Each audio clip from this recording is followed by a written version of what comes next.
ಏನಾಗಲಿ ಮುಂದೆ ಸಾಗುನಿ. Hi friends, ಹೇಗಿದ್ರೆ ಎಲ್ಲರೂ? ನಾನು ಯೋಗೇಶ್, ಕ್ಯಾಬ್ ಡ್ರೈವರ್. ನಾನು ಈ ಒಂದು ವಿಡಿಯೋ ಮಾಡ್ತಾ ಇರೋದು ಹೊಸದಾಗಿ ಏನು ಗಾಡಿ ಕಲಿಬೇಕು ಅನ್ನೋರು ಇರ್ತಾರಲ್ಲ ಅವರಿಗೋಸ್ಕರ.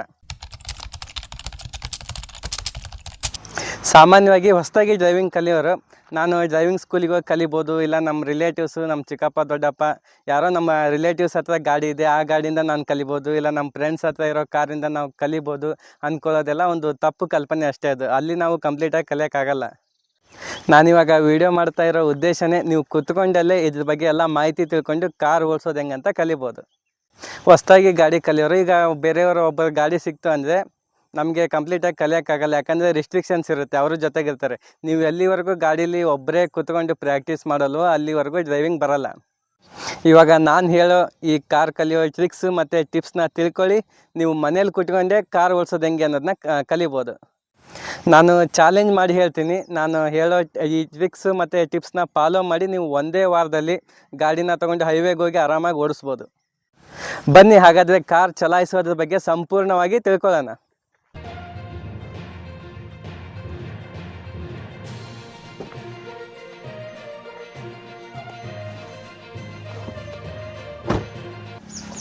ಫಸ್ಟ್ ಇವಾಗ ಡ್ರೈವಿಂಗ್ ಸೀಟಲ್ಲಿ ನಾವು ಕೂತ್ಕೊಂಡಿದ ತಕ್ಷಣ ನಮ್ಮ ಸೀಟ್ನ ಅಡ್ಜಸ್ಟ್ ಮಾಡ್ಕೋಬೇಕು. ಸೀಟ್ನ ABC ಅಂದರೆ ಎ ಅಂದರೆ ಆ್ಯಕ್ಸಿಲೇಟ್ರ್, B ಅಂದರೆ ಬ್ರೇಕು, C ಅಂದರೆ ಕ್ಲಚ್. ಇವು ಮೂರಕ್ಕೂ ನಮಗೆ ಕಾಲಿಂದ ಪ್ರೆಸ್ ಮಾಡೋದಕ್ಕೆ ಕರೆಕ್ಟಾಗಿ ನಾವು ಸೆಟ್ ಮಾಡ್ಕೋಬೇಕು ಸೀಟ್ನ. ಮತ್ತು seat back side, front side.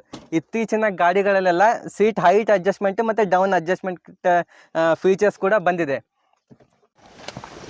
ನಾವಿವಾಗ ಸೀಟ್ನ ಕರೆಕ್ಟಾಗಿ ಅಡ್ಜಸ್ಟ್ ಮಾಡ್ಕೋಬೇಕು. ಇದು ನಮ್ಮದು ಹಿಂಬಡಿ ಏನಿದೆ ಅಲ್ವಾ, ಇದು ಕೆಳಗಡೆ ಟಚ್ ಆಗಲೇಬೇಕು. ಕೆಳಗಡೆ ಟಚ್ ಆಗದೆ ಸೀದಾ ಈ ರೀತಿ ಪೂರ್ತಿ ಕಾಲು ಮೇಲೆತ್ತಿ ಎಕ್ಸ್ಲೇಟರ್ ಪ್ರೆಸ್ ಮಾಡೋದಾಗಲಿ, ಹಿಂಗೆ ಪೂರ್ತಿ ಕಾಲು ಮೇಲೆತ್ತಿ ಈ ಬ್ರೇಕು ಮತ್ತು ಕ್ಲಚ್ನ ಪ್ರೆಸ್ ಮಾಡೋದಾಗಲಿ ಮಾಡಬಾರ್ದು. ಯಾವಾಗಲೂ ಲೆಗ್ ಪೊಸಿಷನ್ ಹಿಂಗೆ ಇರಬೇಕು, ಹಿಂಬಡಿ ನೆಲಕ್ಕೆ ಟಚ್ ಆಗಿರಲೇಬೇಕು ಪ್ರೆಸ್ ಮಾಡೋವಾಗ. ಆಮೇಲೆ ನೆಕ್ಸ್ಟ್ ಇವಾಗ ಇದು ಫಸ್ಟು ರೈಟ್ ಸೈಡ್ ಇರೋದು ಎಕ್ಸ್ಲೇಟರ್, ಮಿಡ್ಲ್ ಇರೋದು ಬ್ರೇಕ್, ಲೆಫ್ಟ್ ಇರೋದು ಕ್ಲಚ್. ಸೀಟ್ ಅಡ್ಜಸ್ಟ್ ಮಾಡ್ಕೊಂಡ್ಮೇಲೆ ನೆಕ್ಸ್ಟ್ ಸ್ಟೇರಿಂಗ್ನ ಕರೆಕ್ಟಾಗಿ ಅಡ್ಜಸ್ಟ್ ಮಾಡ್ಕೋಬೇಕು. ಸ್ಟೇರಿಂಗಲ್ಲಿ ಅಪ್ಪು ಮತ್ತು ಡೌನು ಎಲ್ಲ ಗಾಡಿಗಳಲ್ಲೂ ಆಲ್ಮೋಸ್ಟ್ ಇದ್ದೇ ಇರುತ್ತೆ. ಆದರೆ ಇತ್ತೀಚಿನ ಗಾಡಿಗಳಲ್ಲಿ ಟೆಲಿಸ್ಕೋಪಿ ಅಡ್ಜಸ್ಟ್ಮೆಂಟ್ ಕೂಡ ಇರುತ್ತೆ. ಅಂದರೆ ಸ್ಟೇರಿಂಗ್ ಹಿಂಗೆ ಒಳಗಡೆನೂ ಹೋಗುತ್ತೆ, ನಮಗೆ ಎಷ್ಟು ಔಟ್ಸೈಡ್ ಬೇಕೋ ಆ ರೀತಿ ಅಡ್ಜಸ್ಟ್ಮೆಂಟ್ ಇರುತ್ತೆ. ಅದು ಎಲ್ಲ ಗಾಡಿನಲ್ಲೂ ಇರಲ್ಲ. ಹೈಟು ಡೌನ್ ಮಾತ್ರ ಎಲ್ಲ ಗಾಡಿನಲ್ಲೂ ಆಲ್ಮೋಸ್ಟ್ ಇದ್ದೇ ಇರುತ್ತೆ. ನಮಗೆ ಸ್ಟೇರಿಂಗ್ ಕರೆಕ್ಟ್ ಈ ಲೆವೆಲ್ಗೆ ನಾವು ಅಡ್ಜಸ್ಟ್ ಮಾಡ್ಕೋಬೇಕು ಸ್ಟೇರಿಂಗ್ನ, ನಮ್ಮ ಹೈಟಿಗೆ ತಕ್ಕಂಗೆ. ಸ್ಟೇರಿಂಗು ಮತ್ತು ಸೀಟ್ನ ಕರೆಕ್ಟಾಗಿ ಅಡ್ಜಸ್ಟ್ ಮಾಡ್ಕೋಬೇಕು. ಕೆಲವೊಬ್ಬರು ತೀರಾ ಹಿಂಗೆ ಸ್ಟೇರಿಂಗ್ಗೆ ಈ ರೀತಿಯೇ ಕುತ್ಕೊಂಡಿರ್ತಾರೆ, ಆ ರೀತಿ ಎಲ್ಲ ಕುತ್ಕೋಬಾರ್ದು. ಇದರಲ್ಲೂ ಸ್ಟೇರಿಂಗಲ್ಲಿ ಏರ್ ಬ್ಯಾಗ್ ಅನ್ನೋದೊಂದು ಇರುತ್ತೆ. ಅಕಸ್ಮಾತ್ ನಾವು ತೀರಾ ಮುಂದಿದ್ದಾಗ ಏನಾರು ಹೆಚ್ಚು ಕಡಿಮೆ ಆಗಿ ಏರ್ ಬ್ಯಾಗ್ ಓಪನ್ ಆದಾಗ ತುಂಬ ಹೊಡೆತ ಬೀಳುತ್ತೆ, ತುಂಬ ಅನಾಹುತಗಳಾಗ್ತವೆ. ಹಾಗಾಗಿ ಸೀಟ್ನೆಲ್ಲ ಕರೆಕ್ಟಾಗಿ ಅಡ್ಜಸ್ಟ್ಮೆಂಟ್ ಮಾಡ್ಕೋಬೇಕು, ಸೀಟು ಮತ್ತು ಸ್ಟೇರಿಂಗು.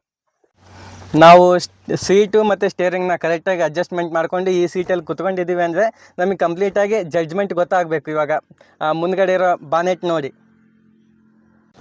ನಾವು ಫಸ್ಟು ಎಲ್ಲ ಅಡ್ಜಸ್ಟ್ಮೆಂಟ್ ಮಾಡಿಕೊಂಡು ಕಂಫರ್ಟಬಲ್ ಆಗಿ ಗಾಡೀಲಿ ಕುತ್ಕೋಬೇಕು.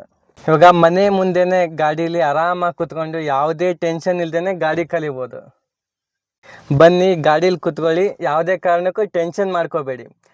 ನಮ್ಮ ಮೈಂಡ್ ಎಷ್ಟು ಫ್ರೀ ಆಗಿರುತ್ತೋ ಅಷ್ಟು ಬೇಗ ನಾವು ಕಲಿತೀವಿ. ಟೆನ್ಷನ್ ಮಾಡ್ಕೊಂಡ್ರೆ ಯಾವುದು ತಲೆಗೆ ಹೋಗಲ್ಲ ಬೇಗ. ಗಾಡೀಲಿ ಕುತ್ಕೊಂಡ್ಮೇಲೆ ಫಸ್ಟ್ ಕ್ಲಚ್ನ ಪ್ರೆಸ್ ಮಾಡಿ, ಕ್ಲಚ್ನ ಪೂರ್ತಿ ಪ್ರೆಸ್ ಮಾಡಿ. ಗೇರ್ ನಾವು ಹಾಕೋವಾಗೆಲ್ಲ ಕ್ಲಚ್ನ ಪೂರ್ತಿಯಾಗಿ ಪ್ರೆಸ್ ಮಾಡಬೇಕು, ಅರ್ಧ ಕ್ಲಚ್ ಪ್ರೆಸ್ ಮಾಡಬಾರ್ದು. ಕ್ಲಚ್ನ ಪೂರ್ತಿ ಪ್ರೆಸ್ ಮಾಡಿ ಗೇರ್ ಹಾಕೋದು. ಇದು ಗೇರ್ ರಾಡ್. ಈ ಗಾಡಿಗಿರೋದು 5 ಗೇರ್ ಮತ್ತು ಒಂದು ರಿವರ್ಸ್ ಗೇರು. ಇವಾಗ ಗೇರ್ ಹಾಕೋದು. ಇವಾಗ ಇದು ಮಿಡ್ಲ್ ಲೈನ್ ತೋರಿಸ್ತಾ ಇದೆ ಅಲ್ವಾ, ಈ ರೀತಿ ಮಿಡ್ಲ್ ಲೆಫ್ಟು ರೈಟು, ಇದು ನ್ಯೂಟ್ರಲ್. ಇದು ನ್ಯೂಟ್ರಲ್. ನಾವು ಫಸ್ಟ್ ಗೇರ್ ಹಾಕಬೇಕಂದ್ರೆ ಈಗ ಲೆಫ್ಟ್ ಪೂರ್ತಿ ತಳ್ಳಿ ಮುಂದೆ ತಳ್ಳೋದು. ಇವಾಗ ಫಸ್ಟ್ ಗೇರ್ ಬಿದ್ದಿದೆ, ಆಮೇಲೆ ಇದು ಫಸ್ಟ್ ಗೇರ್ ಬಿದ್ದಿದೆ, ಆಮೇಲೆ ಸೆಕೆಂಡ್ ಗೇರ್ ಹಾಕ್ಬೇಕಂದ್ರೆ ಹಿಂದೆ ತಳ್ಳಬೇಕು. ಇದು ನ್ಯೂಟ್ರಲ್, ಇದು ಮಿಡ್ಲಲ್ಲಿ.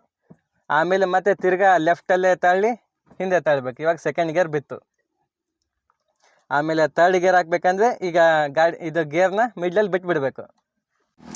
ಈಗ ನೆಕ್ಸ್ಟ್ ಥರ್ಡ್ ಗೇರ್ ಹಾಕೋದು. ಥರ್ಡ್ ಗೇರ್ ಹಾಕೋವಾಗ ಇದು ಲೆಫ್ಟ್ ತಳ್ಳಿ ಮುಂದೆ ಮತ್ತು ಹಿಂದೆ ಮಾಡಿದರೆ ಇದು ಫಸ್ಟ್ ಸೆಕೆಂಡ್ ಗೇರು. ನಾವು ಗೇರ್ನ ಹಾಗೆ ಬಿಟ್ಟು ಸುಮ್ಮನೆ ಈ ರೀತಿ ಮುಂದೆ ತಳ್ಳಿದ್ರೆ ಥರ್ಡ್ ಗೇರಲ್ಲಿ ಬೀಳುತ್ತೆ. ಆಮೇಲೆ ನ್ಯೂಟ್ರಲ್ ಮಾಡಿ ಆಮೇಲೆ ಮತ್ತೆ ಬ್ಯಾಕ್ ಮಾಡಿದರೆ ಇದು 4th ಗೇರು. ಮತ್ತು ನಾವು 5th ಗೇರ್ ಹಾಕ್ಬೇಕಂದ್ರೆ ಟಾಪ್ ಗೇರ್ ಅಂತ ಕರೀತಾರೆ ಲಾಸ್ಟ್ನೇ ಗೇರ್ನ. ಟಾಪ್ ಗೇರ್ ಹಾಕಬೇಕಂದ್ರೆ ಪೂರ್ತಿ ರೈಟ್ ತಳ್ಳಿ ಮುಂದೆ ತಳ್ಳೋದು. ಇವಾಗ 5th ಗೇರ್ ಬಿದ್ದಿದೆ. ನಾವು ಗಾಡಿ ರನ್ನಿಂಗಲ್ಲಿದ್ದಾಗ ನಾವು ಅಕಸ್ಮಾತಾಗಿ ನೀವೇನಾದರೂ ಅಂದ್ಕೊಂಡಿರ್ಬೋದು, ಈಗ ನಾವು 5th ಗೇರ್ ಹಾಕೋದ್ರ ಬದಲಿ ರಿವರ್ಸ್ ಗೇರ್ ಹಾಕಿಬಿಟ್ರೆ ಏನಾದ್ರು ಸಮಸ್ಯೆ ಆಗುತ್ತಾ ಅಥವಾ ಗಾಡಿ ಏನಾದ್ರು ಡ್ಯಾಮೇಜ್ ಆಗುತ್ತಾ ಅಂತ. ಆ ರೀತಿ ಏನೂ ಆಗಲ್ಲ. ಇವಾಗಿನ ಗಾಡಿಗಳಲ್ಲೆಲ್ಲ ತುಂಬ ಟೆಕ್ನಾಲಜಿ ಮುಂದೆ ಬರ್ತಿದೆ. ಇವಾಗ ನಾವು 5th ಗೇರ್ ಹಾಕಕ್ಕೆ ಹೋಗಿ ನಾವು ರಿವರ್ಸ್ ಗೇರ್ ಹಾಕಕ್ಕೆ ಹೋದರೆ ಬಿಡಲ್ಲ ಅದು. ಇಲ್ಲಿ ನೋಡಿ, ಬೀಳ್ತಾ ಇಲ್ಲ ಗೇರು. ರಿವರ್ಸ್ ಗೇರ್ ಬೀಳಲ್ಲ. ನಾವು ಗಾಡಿ ರನ್ನಿಂಗಲ್ಲಿದ್ದಾಗ ಮುಂದೆ ಹೋಗ್ತಿರುವಾಗ ಯಾವುದೇ ಕಾರಣಕ್ಕೂ ರಿವರ್ಸ್ ಗೇರ್ ಬೀಳಲ್ಲ. ಅದು ಭಯನೇ ಬೇಡ. ಗಾಡಿ ನಿಂತಿರುವಾಗ ಮಾತ್ರ ನಾವು ರಿವರ್ಸ್ ಗೇರ್ನ ಹಾಕೋದಕ್ಕೆ ಸಾಧ್ಯ. ಇವಾಗ ಗೇರ್ ಹಾಕೋದ್ರ ಬಗ್ಗೆ ನೋಡಿದ್ರಲ್ವಾ. ಈಗ ಗೇರ್ ಹಾಕೋವಾಗ ನಾವು ಗೇರ್ನ ನೋಡಲೇಬೇಕಂತ ಏನಿಲ್ಲ. ಕಣ್ಣು ಮುಚ್ಕೊಂಡು ಸುಮ್ಮನೆ ಗೇರ್ನ ನಾವು ನೋಡಬಾರ್ದು. ಹಾಗೆ ಕ್ಲಚ್ ಪೂರ್ತಿ ಪ್ರೆಸ್ ಮಾಡಬೇಕು. ಸ್ಪೀಡ್ ಇನ್ಕ್ರೀಸ್ ಆಗ್ತಾ ಹೋದಂಗೆಲ್ಲ 1st, 2nd, 3rd, 4th, 5th ಈ ರೀತಿ ಗೇರ್ನ ಹಾಕ್ತಾ ಇರಬೇಕು. ಗೇರ್ನ ನೋಡೋ ಅವಶ್ಯಕತೆನೇ ಇರಲ್ಲ. ಆ ರೀತಿ ಪ್ರಾಕ್ಟೀಸ್ ಮಾಡಬೇಕು. ಗೇರ್ ಹಾಕೋದನ್ನ ಹಿಂಗೆ 1-2 ದಿವಸ ಪ್ರಾಕ್ಟೀಸ್ ಮಾಡಿ ಅದು ತಲೆಯಲ್ಲಿ ಉಳಿದ್ಬಿಡುತ್ತೆ. ಗೇರ್ ಆದಮೇಲೆ ನೆಕ್ಸ್ಟ್ ಇವಾಗ ಸ್ಟೇರಿಂಗ್ ಕಡೆ ಬನ್ನಿ. ಇವಾಗ ನೋಡಿ, ಸ್ಟೇರಿಂಗ್ ಲೆಫ್ಟ್ ರೈಟ್ ಟರ್ನ್ ಆಗ್ತಾ ಇಲ್ಲ. ಇವಾಗ ಸ್ಟೇರಿಂಗ್ ಲಾಕ್ ಆಗಿಬಿಟ್ಟಿದೆ. ಯಾಕೆ ಲಾಕ್ ಆಗಿದೆ ಅಂದರೆ ನಾವು ಇನ್ನೂ ಕೀನ ಇನ್ಸರ್ಟ್ ಮಾಡಿಲ್ಲ. ಕೀ ಹಾಕಬೇಕು. ಕೀ ಹಾಕಿ ಇಗ್ನಿಷನ್ ಆನ್ ಮಾಡಿದ ತಕ್ಷಣ ಸ್ಟೇರಿಂಗ್ ಲಾಕು ಓಪನ್ ಆಗುತ್ತೆ.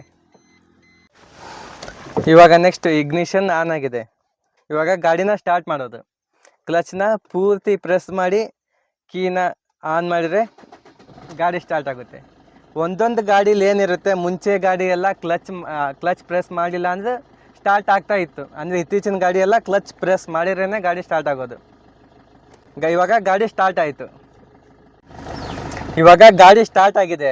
ಗಾಡಿ ಸ್ಟಾರ್ಟ್ ಆದಮೇಲೆ ನಾವು ಮೂವ್ ಮಾಡಬೇಕಂದ್ರೆ ಫಸ್ಟು ಕ್ಲಚ್ನ ಪೂರ್ತಿ ಪ್ರೆಸ್ ಮಾಡಬೇಕು. 1st ಗೇರಿಗೆ ಹಾಕಬೇಕು ಗಾಡಿನ. 2nd ಗೇರಲ್ಲಿ 3rd ಗೇರಲ್ಲಿ ಗಾಡಿ ಮೂವ್ ಮಾಡಬಾರ್ದು. ಯಾಕಂದರೆ ಗೇರ್ ಬಾಕ್ಸಿಗೆ ತುಂಬ ಹೊಡ್ತಾ ಬೀಳುತ್ತೆ. ಗಾಡಿ ಸ್ಟಾರ್ಟಿಂಗ್ ಸ್ಪೀಡಲ್ಲಿ ಗಾಡಿ ಇನ್ನೇನು ಮೂವ್ ಆಗಬೇಕು ಅನ್ನೋದು 1st ಗೇರಲ್ಲಿ ಮಾತ್ರ ಮೂವ್ ಮಾಡಬೇಕು ಗಾಡಿನ. ಗಾಡಿ ಮೂವ್ ಮಾಡುವಾಗ 1st ಗೇರ್ಗೆ ಹಾಕಬೇಕು. ಆಮೇಲೆ ಇದು ಹ್ಯಾಂಡ್ ಬ್ರೇಕ್ನ ರಿಲೀಸ್ ಮಾಡಬೇಕು. ಹ್ಯಾಂಡ್ ಬ್ರೇಕಲ್ಲಿ ಈ ರೀತಿ ಒಂದು ಬಟನ್ ಇರುತ್ತೆ. ಈ ರೀತಿ ಬಟನ್ ಪ್ರೆಸ್ ಮಾಡಿದಾಗ ಹ್ಯಾಂಡ್ ಬ್ರೇಕ್ ರಿಲೀಸ್ ಆಗುತ್ತೆ. 1st ಗೇರ್ ಹಾಕಿ ನಾವು ಕ್ಲಚ್ ಜೊತೆ ಬ್ರೇಕ್ನ ಹಿಡ್ಕೊಂಡಿರ್ಬೇಕು ಹ್ಯಾಂಡ್ ಬ್ರೇಕ್ ರಿಲೀಸ್ ಮಾಡೋವಾಗ. ಇವಾಗ 1st ಗೇರ್ ಹಾಕಿದ್ದೀನಿ, ಕ್ಲಚ್ ಮತ್ತು ಬ್ರೇಕ್ನ ಹಿಡ್ಕೊಂಡಿದ್ದೀನಿ. ಇವಾಗ ಗಾಡಿನ ಮೂವ್ ಮಾಡಬೇಕು. ಇವಾಗ 1st ಗೇರಲ್ಲಿದೆ. ನಾನು ಇವಾಗ ಗಾಡಿನ ಮೂವ್ ಮಾಡಬೇಕು. ಕ್ಲಚ್ನ ಪೂರ್ತಿ ಒತ್ತಿ ಹಿಡ್ಕೊಂಡಿದ್ದೀನಿ ಮತ್ತು ಬ್ರೇಕ್ನ ಹಿಡ್ಕೊಂಡಿದ್ದೀನಿ. ನಮ್ಮ ಗಾಡಿ ಈ ಸೀದಾ ಲೆವೆಲಲ್ಲಿ ನಿಂತಾಗ ನಮಗೆ ಬ್ರೇಕ್ ಅವಶ್ಯ ಇಲ್ಲ ಅನ್ನಿಸ್ದಾಗ ನಾವು ಬ್ರೇಕ್ನ ಕೈ ಬಿಟ್ಟಿರಬೇಕು. ಗಾಡಿ ನಿಂತಾಗ ಮಾತ್ರ. ಮತ್ತು ಗಾಡಿ ಈ ರೀತಿ ಅಪ್ಪಲ್ಲಿರಲಿ ಡೌನಲ್ಲಿರಲಿ ಬ್ರೇಕ್ ಹಿಡ್ಕೊಂಡೆ ನಾವು ಮೂವ್ ಮಾಡಬೇಕಾಗಿರುತ್ತೆ. ಇವಾಗ ಸವಾನೆಲದಲ್ಲಿ ಗಾಡಿ ನಿಂತಿದೆ, ಹಾಗಾಗಿ ನಮಗೆ ಬ್ರೇಕ್ ಅವಶ್ಯಕತೆ ಇಲ್ಲ. ಬ್ರೇಕ್ ಬಿಟ್ಟರೆ ಗಾಡಿಯನ್ನು ಮೂವ್ ಆಗಲ್ಲ. ಬ್ರೇಕ್ ಬಿಟ್ಟಿದ್ದೀನಿ. ಇವಾಗ ಕ್ಲಚ್ನ ನಿಧಾನಕ್ಕೆ ನಾವು ಬಿಟ್ಟಾಗ ಗಾಡಿ ಮುಂದೆ ಹೋಗುತ್ತೆ.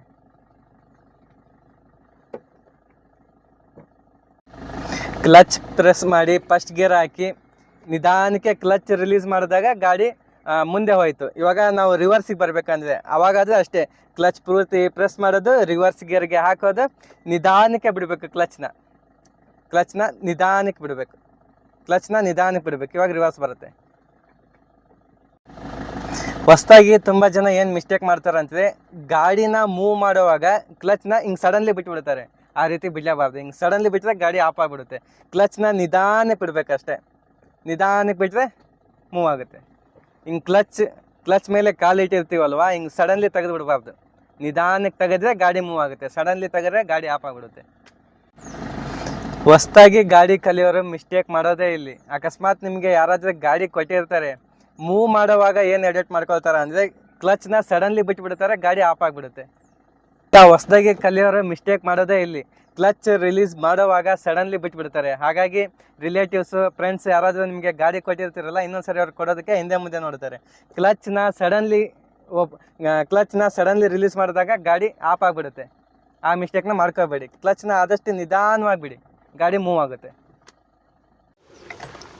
ನಾನು ಇಷ್ಟೊತ್ತು ಹೇಳಿದ್ದು ಈ ಗೇರ್ ಶಿಫ್ಟ್ ಮಾಡೋದಾಗಲಿ, ಗಾಡಿನ ಮೂವ್ ಮಾಡೋದಾಗಲಿ, ನೀವು ಗಾಡಿ ಬೇರೆ ಕಡೆ ತೊಗೊಂಡು ಸಿಟಿಲಿ ಹೈವೇನಲ್ಲಿ ಟ್ರೈ ಮಾಡೋದಕ್ಕೆ ಹೋಗಬೇಡಿ. ನಿಮ್ಮ ಮನೆ ಮುಂದೆ ಖಾಲಿ ಜಾಗ ಇದ್ದರೆ, ಯಾವುದಾದ್ರೂ ಗ್ರೌಂಡ್ ಇದ್ದರೆ ಅದರಲ್ಲೇ ಪ್ರಾಕ್ಟೀಸ್ ಮಾಡ್ತಾಯಿರಿ.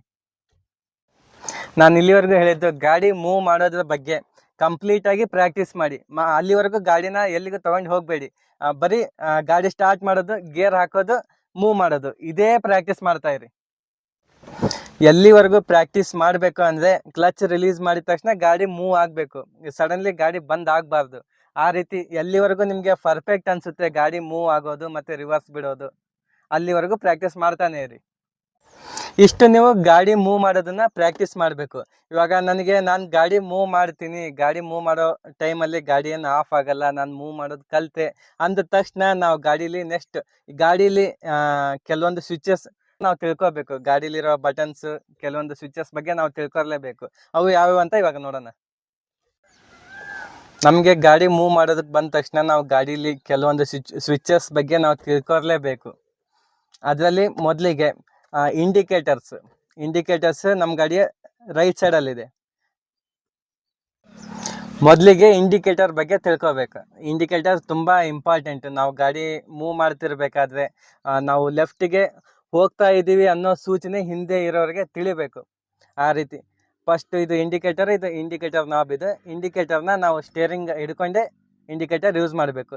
ಈ ರೀತಿ ಮೇಲೆ ತಳ್ಳಿದ್ರೆ ಲೆಫ್ಟ್ ಸೈಡ್ ಇಂಡಿಕೇಟರ್ ಆನ್ ಆಯಿತು. ನೆಕ್ಸ್ಟ್ ಇಂಡಿಕೇಟರ್ನ ಮಿಡ್ಡಲ್ಲಿ ತಂದರೆ ಇಂಡಿಕೇಟರ್ ಆಫ್ ಆಗುತ್ತೆ. ಇಂಡಿಕೇಟರ್ನ ಕೆಳಗಡೆ ತಳ್ಳಿದ್ರೆ ರೈಟ್ ಸೈಡ್ ಇಂಡಿಕೇಟರ್ ಆನ್ ಆಯಿತು. ನಾವು ಲೆಫ್ಟು ರೈಟು ಟರ್ನ್ ಮಾಡುವಾಗ ಕಂಪಲ್ಸರಿ ಇಂಡಿಕೇಟರ್ನ ಯೂಸ್ ಮಾಡಬೇಕು. ಯಾಕಂದರೆ ನಮ್ಮ ಹಿಂದೆ ಬರ್ತಿರೋ ಗಾಡಿಗೆ ನಾವು ಯಾವ ಕಡೆ ಟರ್ನ್ ಆಗ್ತಾ ಇದ್ದೀವಿ ಅನ್ನೋದು ಅವ್ರಿಗೆ ತಿಳಿಬೇಕು. ಹಾಗಾಗಿ ಇಂಡಿಕೇಟರ್ನ ಯೂಸ್ ಮಾಡಲೇಬೇಕು. ಇಂಡಿಕೇಟರ್ ಆದಮೇಲೆ ಇದು ಹಜಾರ್ಡ್ ಲೈಟ್ ಅಂತಾರೆ, 4 ಇಂಡಿಕೇಟರ್ ಇದು. ಇದನ್ನು ಯಾವುದಕ್ಕೆ ಯೂಸ್ ಮಾಡ್ತಾರೆ ಅಂದರೆ, ಇವಾಗ ನಮ್ಮ ಗಾಡೀಲಿ ಏನೋ ಎಮರ್ಜೆನ್ಸಿ ಆಗಿದೆ, ಸಡನ್ಲಿ ಏನೋ ಆಯಿತು, ನಮ್ಮ ಹಿಂದೆ ಬರ್ತಾ ಇರೋರಿಗೆ ಈ ಗಾಡೀಲಿ ಏನೋ ಸಮಸ್ಯೆ ಇದೆ ಅಂತ ತಿಳ್ಕೊಳ್ತಾರೆ. ಹಾಗಾಗಿ ಈ ಹಜಾರ್ಡ್ ಲೈಟ್ನ ಯೂಸ್ ಮಾಡ್ತಾರೆ. ಈ ಹಜಾರ್ಡ್ ಲೈಟ್ ಆನ್ ಮಾಡಿದಾಗ ಗಾಡಿಯ 4 ಸೈಡ್ ಇಂಡಿಕೇಟರ್ಸ್ ಹತ್ತಿರುತ್ತೆ. ನೆಕ್ಸ್ಟ್ ಕಾರ್ನ ಹೆಡ್ಲೈಟು ಇಂಡಿಕೇಟರ್ ನಾಬಲ್ಲೇ ಕೊಟ್ಟಿದ್ದಾರೆ. ಹೆಡ್ಲೈಟ್ ಆನ್ ಮಾಡಬೇಕಾದ್ರೆ ಈ ಬಟನ್ನ ತಿರುಗಿಸ್ಬೇಕು. ಫಸ್ಟ್ ತಿರುಗಿಸಿದ್ರೆ ಪಾರ್ಕಿಂಗ್ ಲೈಟ್ ಹತ್ತುತ್ತೆ. ಪಾರ್ಕಿಂಗ್ ಲೈಟ್ ಏನಕ್ಕೆ ಅಂದರೆ, ನಾವೆಲ್ಲಾದ್ರೂ ಹೋಗಿರ್ತೀವಿ, ರೋಡ್ ಸೈಡಲ್ಲಿ ಪಾರ್ಕ್ ಮಾಡಿರ್ತೀವಿ ಅಂದರೆ ಒಂದು ಅಲರ್ಟ್ನೆಸ್ ಇರುತ್ತೆ, ಈ ಗಾಡಿ ರನ್ನಿಂಗ್ ಅಲ್ಲಿಲ್ಲ, ಪಾರ್ಕ್ ಮಾಡಿದ್ದಾರೆ ಅಂತ. ಇದು ಪಾರ್ಕಿಂಗ್ ಆಯಿತು. ಪಾರ್ಕಿಂಗಿಂದ ಇನ್ನೊಂದು ಟರ್ನ್ ಮಾಡಿದರೆ ಇವಾಗ ಹೆಡ್ಲೈಟ್ ಹತ್ಕೊಂಡಿದೆ. ಈಗ ಹೆಡ್ಲೈಟ್ ಆನ್ ಆಗಿದೆ. ಹೆಡ್ಲೈಟ್ ಇದು ಹೆಡ್ಲೈಟಲ್ಲಿ ಡಿಪ್ಪು ಅಂತ 2 ರೀತಿಯಾಗಿರುತ್ತೆ. ಡಿಮ್ನ ನಾವು ಯಾವಾಗಲೂ ಯೂಸ್ ಮಾಡಬೇಕು. ಡಿಪ್ಪರ್ ಅಂದರೆ ನಾವು ನಮ್ಮ ಆಪೋಸಿಟ್ ಯಾರು ಬರ್ತಾ ಇಲ್ಲ, ಹೈವೇನಲ್ಲಿ ಹೋಗ್ತಾ ಇದ್ದೀವಿ ಅನ್ನೋ ಟೈಮಲ್ಲಿ ಮಾತ್ರ ಡಿಪ್ಪರ್ನ ಯೂಸ್ ಮಾಡಬೇಕು. ಈ ರೀತಿ ಮೇಲ್ಗಡೆನೇ ಇದ್ದರೆ ಡಿಮ್ಮಲ್ಲಿರುತ್ತೆ. ಈ ರೀತಿ ಕೆಳಗಡೆ ತಳ್ಳಿದ್ರೆ ಡಿಪ್ ಆಗುತ್ತೆ. ಡಿಮ್ ಅಂದರೆ ನಮ್ಮ ಮುಂಭಾಗ ಅಷ್ಟೇ ಕಾಣಿಸುತ್ತೆ. ಡಿಪ್ ಅಂದರೆ ಪೂರ್ತಿ ಲೆಂತ್ ಹೋಗುತ್ತೆ ಲೈಟ್, ಇದು ಪೂರ್ತಿ ರೋಡ್ ಕಾಣೋದಕ್ಕೆ. ಡಿಪ್ನ ನಾವು ಹೈವೇದಲ್ಲಿ ಯೂಸ್ ಮಾಡಬೇಕು. ನಮ್ಮ ಆಪೋಸಿಟ್ ಯಾರು ಬರ್ತಾ ಇಲ್ಲ ಅಂದಾಗ ನಾವು ಡಿಪ್ನ ಯೂಸ್ ಮಾಡಬೇಕು.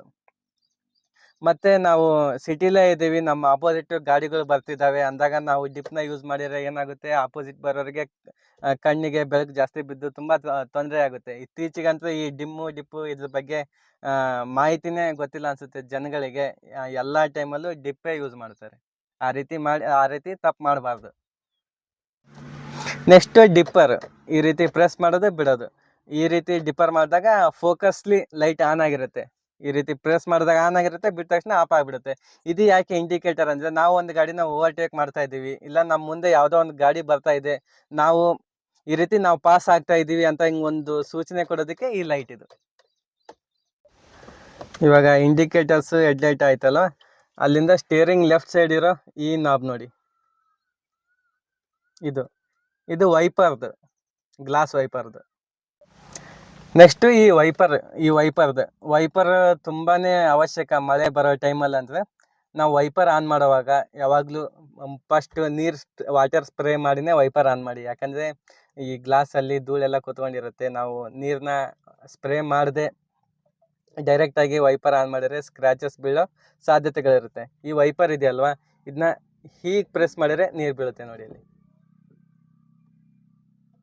ನೀರು ಬೀಳುತ್ತೆ. ಇದು ವಾಟರ್ ಸ್ಪ್ರೇ ಆಗುತ್ತೆ ಈ ರೀತಿ ಪ್ರೆಸ್ ಮಾಡಿದಾಗ. ಆಮೇಲೆ ಕೆಳಗಡೆ ತಳ್ಳೋದು, ಇದು ಫಸ್ಟ್ ಸ್ಪೀಡ್, ಇದು ಸೆಕೆಂಡ್ ಸ್ಪೀಡ್, ಇದು ಥರ್ಡ್ ಸ್ಪೀಡ್ ಅಂದರೆ ಕಂಟಿನ್ಯೂ. ಮಳೆ ತುಂಬ ಸ್ಪೀಡಾಗಿ ಬರ್ತಾ ಇದೆ ಅಂದಾಗ ಥರ್ಡ್ ಸ್ಪೀಡಲ್ಲಿ ಕೈ ಬಿಡಬೇಕು. ಇವಾಗ ಇದು ವೈಪರ್ದು. ನಾವು ಗಾಡಿ ಓಡಿಸೋವಾಗ ಇವಿಷ್ಟು ಸ್ವಿಚಸ್ಗಳ ಬಗ್ಗೆ ಫಸ್ಟ್ ನಾವು ತಿಳ್ಕೊಂಡಿರ್ಲೇಬೇಕು. ಇನ್ನು ನೆಕ್ಸ್ಟ್ ನಾವು ಗಾಡಿ ಮೂವ್ ಮಾಡ್ತಿದ್ದೀವಿ ಅಂದರೆ ಮಿರರ್ ಅಡ್ಜಸ್ಟ್ನ ಮಾಡ್ಕೋಬೇಕು. ಯಾಕಂದರೆ ನಾವು ಗಾಡಿ ಮೂವ್ ಮಾಡ್ತಿರೋವಾಗ ನಮ್ಮ ಹಿಂದೆ ಮತ್ತು ಸೈಡ್ಗೆ ಗಾಡಿ ಇರೋದೆಲ್ಲ ಕಾಣಲೇಬೇಕಲ್ವ. ಹಾಗಾಗಿ ಮಿರರ್ನ ಕರೆಕ್ಟಾಗಿ ಅಡ್ಜಸ್ಟ್ ಮಾಡ್ಕೋಬೇಕು. ಮಿರರ್ ಇರೋದು, ಸೈಡ್ ಮಿರರ್ ಇರೋದು ನಾವು ಕಾಣಲಿ ಅಂತ ಅಲ್ಲ. ಇಲ್ಲಿ ಮಿರರ್ ಅಡ್ಜಸ್ಟ್ಮೆಂಟ್ ನಾಬ್ ಇದೆ ನೋಡಿ, ಈ ರೀತಿ ನಾಬ್ ಇರುತ್ತೆ. ಇದು ನಾವು ಲೆಫ್ಟ್ ಟರ್ನ್ ಮಾಡಿ ಈ ರೀತಿ ಮಾಡಿದಾಗ ಇದು ಒಂಥರ ಜಾಸ್ಟಿಕ್ ಥರ. ಲೆಫ್ಟ್ ಟರ್ನ್ ಮಾಡಿದಾಗೆ ನಾವು ಲೆಫ್ಟ್ ಟರ್ನ್ ಮಾಡಿದಾಗ ಈ ರೀತಿ ಅಡ್ಜಸ್ಟ್ ಮಾಡಿದರೆ ಲೆಫ್ಟ್ ಸೈಡ್ ಮಿರರ್ ಅಡ್ಜಸ್ಟ್ ಆಗುತ್ತೆ. ಇದನ್ನ ಹಿಂಗೆ ರೈಟ್ ಸೈಡ್ ತಿರ್ಸಿ ನಾವು ಹಿಂಗೆ ಫ್ರಂಟು ಬ್ಯಾಕು ಲೆಫ್ಟ್ ರೈಟ್ ಮಾಡಿದಾಗ ಈ ಮಿರರ್ ಅಡ್ಜಸ್ಟ್ ಆಗುತ್ತೆ. ಇದು ನಾವು ಕಾಣಲಿ ಅಂತಲ್ಲ, ಇದು ಒಂಥರ ಅಬ್ಜೆಕ್ಟಿವ್ ವ್ಯೂ ಮಿರರ್. ಇದು ಸೈಡಲ್ಲಿ ನಮ್ಮ ಗಾಡಿ ಸೈಡಲ್ಲಿ ಆಯಿತು, ಹಿಂದೆ ಬರೋ ಗಾಡಿ ಕಾಣಲಿ ಅಂತ ಇದನ್ನ ಕರೆಕ್ಟಾಗಿ ಈ ರೀತಿಯಾಗಿ ಅಡ್ಜಸ್ಟ್ ಮಾಡ್ಕೋಬೇಕು. ಅಂದರೆ ಈ ರೀತಿ ಪೂರ್ತಿ ಈ ರೀತಿನೇ ಇರಬಾರ್ದು. ನಮ್ಮ ಗಾಡಿ ಸ್ವಲ್ಪ ಕಾಣಬೇಕು. ನಮ್ಮ ಗಾಡಿ ಫ್ರಂಟ್ ಡೋರ್ ಹ್ಯಾಂಡ್ಲಿಂದ ಹಿಡಿದು ಹಿಂದೆ ಗಾಡಿ ಹಿಂದೆವರೆಗೂ ಮತ್ತು ಈ ರೀತಿಯಾಗಿ ನಾವು ಕರೆಕ್ಟಾಗಿ ಅಡ್ಜಸ್ಟ್ ಮಾಡ್ಕೋಬೇಕು ಈ ರೀತಿಯಾಗಿ. ಇನ್ನು ನಾನು ಅಣಿಸಿರೋ ಈ ಚಿಕ್ಕ ಮಿರರು, ಇದು ಏನಕ್ಕೆ ಅಂದರೆ ಸಡನ್ಲಿ ನಮ್ಮ ಗಾಡಿ ಹಿಂದ್ಗಡೆ ವೀಲ್ ಹತ್ರ ಏನಾದ್ರು ಇದೆಯಾ ಅಂತ ಇದರಲ್ಲಿ ಗೊತ್ತಾಗ್ಬಿಡುತ್ತೆ. ಕೆಳಗಡೆವರೆಗೂ ಇದು ಕವರ್ ಆಗುತ್ತೆ, ವೀಲ್ವರೆಗೂ ಕವರ್ ಆಗುತ್ತೆ. ಹಾಗಾಗಿ ಚಿಕ್ಕ ಮಿರರ್ ಒಂದು ಹಾಕ್ಸಿದ್ದೀನಿ. ನೆಕ್ಸ್ಟ್ ಇದು ORVM ಅಂತ ಕರೀತಾರೆ, ಅಬ್ಜೆಕ್ಟಿವ್ ರಿಯರ್ ವ್ಯೂ ಮಿರರ್ ಅಂತ. ಇದು ನಾವು ಮುಂದ್ಗಡೆ ಹೋಗ್ತಿರೋವಾಗ ನಮ್ಮ ಹಿಂದ್ಗಡೆ ಬ್ಯಾಕ್ ಸೈಡಲ್ಲಿ ಯಾವ್ದಾರ ಗಾಡಿ ಬರ್ತಿದ್ಯೋ ಅಂತ ನೋಡೋದಕ್ಕೆ ಇರುವಂಥ ಮಿರರ್ ಇದು. ಇದರಲ್ಲಿ ಇದು ಬಟನ್ ಕೊಟ್ಟಿದ್ದಾರಲ್ವ, ಇದು ನೈಟ್ ವಿಷನ್ ಏನು ಹೇಗೆ ಕೆಲಸ ಮಾಡುತ್ತೆ ಅಂದರೆ, ಹಿಂದ್ಗಡೆ ಬರ್ತಾ ಇರೋ ಗಾಡಿ ಲೈಟು ಡಿಪ್ ಏನಾದ್ರು ಇದ್ರೆ ನಮ್ಮ ಕಣ್ಣಿಗೆ ಫೋಕಸ್ ಹೊಡೆಯುತ್ತೆ. ಈ ರೀತಿ ನೈಟ್ ವಿಷನ್ ಈ ಬಟನ್ ಆನ್ ಮಾಡಿಬಿಟ್ಟಿದ್ರೆ ಫೋಕಸ್ ಹೊಡೆಯಲ್ಲ, ಹಿಂದ್ಗಡೆ ಕ್ಲಿಯರಾಗಿ ಕಾಣಿಸುತ್ತೆ. ಇದನ್ನ ಕರೆಕ್ಟಾಗಿ ಅಡ್ಜಸ್ಟ್ ಮಾಡ್ಕೋಬೇಕಷ್ಟೇ.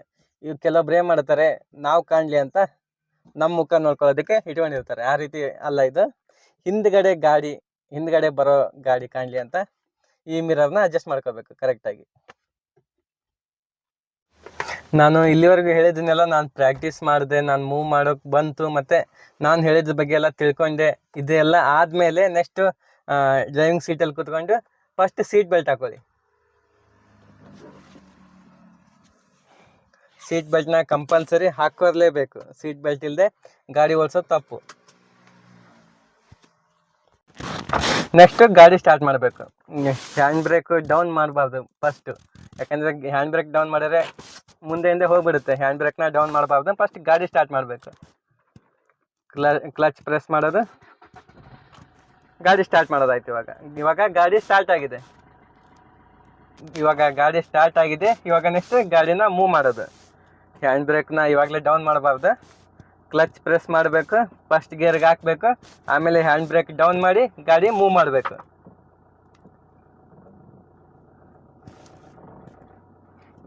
ಕ್ಲಚ್ನ ನಿಧಾನಕ್ಕೆ ರಿಲೀಸ್ ಮಾಡಬೇಕು, ಗಾಡಿ ಮೂವ್ ಆಗುತ್ತೆ. ಫಸ್ಟ್ ಗೇರ್ ಇರೋದು ಗಾಡಿನ ಮೂವ್ ಮಾಡೋದಕ್ಕೆ ಮಾತ್ರ.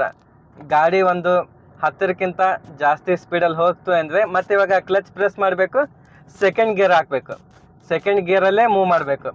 ನೀವು ಎಲ್ಲಿವರೆಗೂ ಕಂಪ್ಲೀಟಾಗಿ ನಿಮಗೆ ಎಲ್ಲಿವರೆಗೂ ಕಂಪ್ಲೀಟಾಗಿ ನಿಮಗೆ ಜಡ್ಜ್ಮೆಂಟ್ ಎಲ್ಲ ಗೊತ್ತಾಗಲ್ವೋ, ಈ ಸ್ಟೇರಿಂಗ್ ಬ್ಯಾಲೆನ್ಸ್ ಆಯಿತು ಅದೆಲ್ಲ ಗೊತ್ತಾಗೋವರೆಗೂ ಥರ್ಡ್ ಗೇರಲ್ಲಿ ಗಾಡಿ ಮೂವ್ ಮಾಡಬೇಡಿ.